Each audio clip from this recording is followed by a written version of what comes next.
भारतीय तीरंदाजी के हाई परफॉर्मेंस डायरेक्टर और द्रोणाचार्य अवार्डी संजीव कुमार सिंह ने पेरिस ओलंपिक में हिस्सा लेने वाले तीरंदाजी दल से शानदार प्रदर्शन की उम्मीद जताई है। डीडी न्यूज के साथ खास बातचीत में उन्होंने कहा कि हमारे खिलाड़ी ओलंपिक में हर चुनौती के लिए तैयार हैं। ओलंपिक को लेकर भारतीय तीरंदाजी दल की तैयारियों पर संजीव कुमार से खास बात की हमारे संवाददाता सुशील कुमार ने। इस वक्त हमारे साथ है आर्चरी के high performance director Sanjeev Kumar ji. 2020 में जो हमें निराशा झेलनी पड़ी थी, आपको क्या लगता है कि जो इस बार तीरंदाज जो पार्टिसिपेट कर रहे हैं उनसे आप क्या उम्मीद करते हैं? देखिए, सबसे बड़ी बात है कि अगर हमने देखा जाए तीसरी बार है और जनरली देखा गया है कि ओलंपिक में पहली बार जब जाता है तो वो चकाचौंध से परेशान हो जाता है, मेडल की तरफ ध्यान। सेकंड टाइम जब जाता है तो मेडल पे ज़्यादा ध्यान रहता है, स्कोर पे ध्यान रहता है।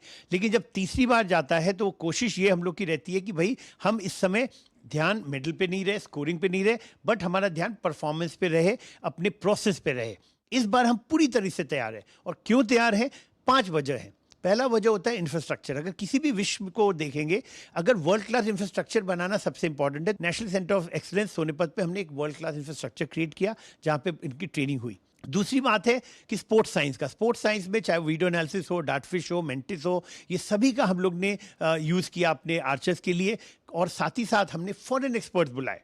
डोमेस्टिक सर्किट में आप देखिए, भारतीय तीरंदाजी संघ ने लगातार जितने भी पिछले 18 महीने में टूर्नामेंट्स हुए हैं या उसके पहले भी, हम लोग ने जो पोडियम फिनिश किया। पोडियम फिनिश मतलब होता है कि रेस प्लेटफॉर्म पे करना, टीवी के साथ करना, स्क्रीन में आपके पिक्चर्स आ रहे हैं, रनिंग कमेंट्री हो रही है, जजेस उसी तरह से जा रहे हैं जैसे ओलंपिक में होता है। ये लगातार हम लोग ने बच्चों को एक्सपोजर दिया।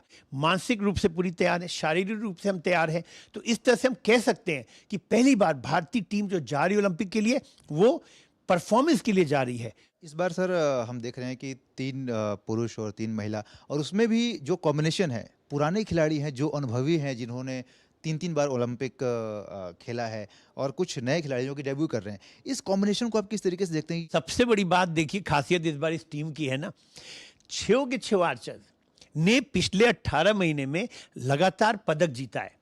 देखिए, जब पहली बार कोई जाता है ना, जब पदक नहीं जीता है तो उसके लिए एक्सपोजर होता है। बट अब क्या है, अगर आप देखिए भजन की बात, तो जो हमने डोमेस्टिक सर्किट की बात की थी, उस डोमेस्टिक सर्किट की वजह से जूनियर खिलाड़ी सीनियर खिलाड़ी के साथ निरंतर प्रतियोगिता में भाग लिए, उनको हराना शुरू किए। और आज भजन कौर जो जूनियर वर्ल्ड चैंपियन बन के वहाँ पे मेडल लेके आज वो आ गई टीम में। धीरज देखिए, उसने भी जूनियर वर्ल्ड चैंपियनशिप में मेडल जीता, आज वो वापस टीम में आ गया। प्रवीण जाधव ने ऑलरेडी 2 बार ओलंपिक में भाग लिया है, लगातार अच्छा प्रदर्शन कर रहा है। तरुणदीप और दीपिका 4-4 बार भाग लिए। तो इस बार जो मिश्रण है, जूनियर के भी बच्चे हैं, चाहे वो धीरज हो, चाहे वो अंकिता हो, चाहे वो भजन हो, उन्होंने इतना लगातार पदक जीतते आ रहे हैं, तो वो बोल सकते हैं कि ये अनुभवी हैं। और जो मिश्रण की वजह से हमारा टीम और सशक्त है। पिछले कुछ सालों में जो स्पोर्ट्स साइंस को हमने बढ़ावा दिया है, सरकार हर कदम पर नई नई चीज़ें इंप्लीमेंट कर रही हैं ताकि खिलाड़ियों को एक इंटरनेशनल एक्सपोजर मिले। ये किस तरीके से खिलाड़ियों को मोटिवेट करता है बेहतर प्रदर्शन के लिए, और जो इंटरनेशनल लेवल पे जो एक कंपटीशन मिलता है उसके लिए तैयार होने में? देखिए, इसका तो श्रेय मैं प्रधानमंत्री जी को देना चाहूँगा कि जो उनका सोच है, जो उनका आगे दूरदर्शिता है, वो आती है कि वो हर क्षेत्र में तकनीकी पे ध्यान दे रहे हैं, डिजिटल इंडिया के ऊपर ध्यान दे रहे हैं। तो वही चीज़ साई में आया, वही चीज़ मिनिस्ट्री ऑफ स्पोर्ट्स में है, वही चीज़ हमारे भारतीय तीरंदाजी संघ में है कि अब हम स्पोर्ट्स साइंस पे ज़्यादा ध्यान दे रहे हैं।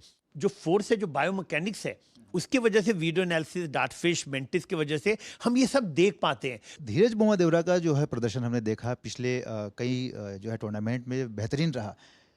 ओलंपिक में क्या उनसे हम उम्मीद कर सकते हैं? देखिए, धीरज एक बहुत ही मतलब हम बोलेंगे मजा हुआ खिलाड़ी बोलते हैं ना, उसको बोलेंगे। आज अगर देखेंगे 21 से उसकी ग्राफ, जो एक होता है ना, जब हारता है तो एक अंदर से एक होता है कि नहीं कुछ करना है, तो जो उसने टोक्यो ओलंपिक में सिलेक्शन नहीं हुआ, जो उसने अपने में बदलाव लाया, उसने निरंतर अपने फोकस किया टेक्निक के ऊपर में, फिजिकल फिटनेस के ऊपर में, मेंटल प्रिपरेशन के ऊपर में, तो उसके बदौलत क्या हुआ, उसका ग्राफ बढ़ता चला जा रहा है। आज बढ़ते बढ़ते 680 से 690 पहुंच गया, और कभी कभी वो 690 प्लस मारा है, जो पूरे विश्व में 3 या 4 खिलाड़ी मारते हैं। हम बात करेंगे दीपिका कुमारी की। 3 बार ओलंपिक खेल चुकी हैं, चौथा ओलंपिक है। क्या वो वापसी करना चाहेंगी? क्या उनकी तैयारी कैसी है, इस बारे में बताइए। 3 बार ओलंपिक का जो उसके अंदर में जो नॉलेज है, अब ये लिटमस टेस्ट कहेंगे, आर या पार। दीपिका का ये मौका है, सुनहरा मौका है मेडल जीतने का, और ये मौका वो खोएगी नहीं। और हमें पूरी उम्मीद है अगर वो अपना जो लेट डाउन करती है थोड़ा सा उस पर थोड़ा सा ध्यान दे देगी, टाइमिंग पे ध्यान देगी, तो पूरा उम्मीद है कि वो पदक लेके आएगी। विदेशी खिलाड़ियों के साथ अलग एनवायरनमेंट में compete करने का मौका मिल रहा है। ये एक अंतर्राष्ट्रीय मुकाबले के लिए किस तरीके से तैयारी के हिसाब से मद्देनजर हम इसको देखते हैं? देखिए, जब 1980 ओलंपिक्स में जब हम गए थे टीम को लेके और हम खेल रहे थे, हमें मात्र एक टूर्नामेंट पूरे साल में मिलता था जिसको एक राष्ट्रीय चैंपियनशिप कहा जाता था। आप देखिए पिछले 4 साल में पूरा माहौल ही बदल गया है। जब से प्रधानमंत्री जी ने पीएसयूज को बोला है, कॉर्पोरेट्स को बोला है और ये संदेश दिया है कि हमें स्पोर्टिंग पावर में टॉप 10 के अंदर में आना है, 2036 के लिए मेजबानी करने की बात की है, पूरा के पूरा पीएसयूज कॉर्पोरेट आज सामने आया है। इससे फायदा क्या हुआ? हम डोमेस्टिक टूर्नामेंट जहां 1 होते थे आज 8 से 10 हो रहे हैं। इंटरनेशनल टूर्नामेंट जहां 1 होता था आज हमें 7 से 10 हो रहे हैं। इसके बदौलत हम अब लगातार आपसे जीत रहे हैं। तो आपने जो है अपने तीरंदाजों को बड़ी बारीकी से देखा है, तैयारी करते हुए उनके साथ रहे हैं, हर तरीके का इन्फॉर्मेशन आपके पास। आप क्या मैसेज देना चाहेंगे? देखिए, मेरा तो एक ही मैसेज है कि इस बार हमने सभी बच्चों को एक ही बोला है कि देखो, पदक और जहां तक स्कोर है ये इसको बोलते हैं आउटकम।